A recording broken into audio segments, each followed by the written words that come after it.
Assalomu alaykum hurmatli she'riyat muxlislari. Dunyoda eng baxtli, eng boy odam kim desa, atasi, onasi bor odamlar boydirlar. Shu uchun men atam birla onam bor degan she'rni yozganman, shuni ham o'qib beraman. Marhamat eshiting. Bu dunyoda menday baxtli inson yo'q. Chunki mening atam birla onam bor.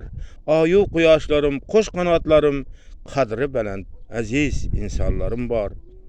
Atam birla onam boshimning toji, havlimning farishtasi, oyu quyoshi, farzandlarim bobo, mama jonisi, mening aziz atam birla onam bor. Xorijda ishlaymiz, ishimiz a'lo, ota onajonlar qilishar duo, yaqin kela olmaz baloyu qazo, chunki mening atam birla onam bor. Ota onajonlar bizga omonat, shular borki turmush hayot ham obod.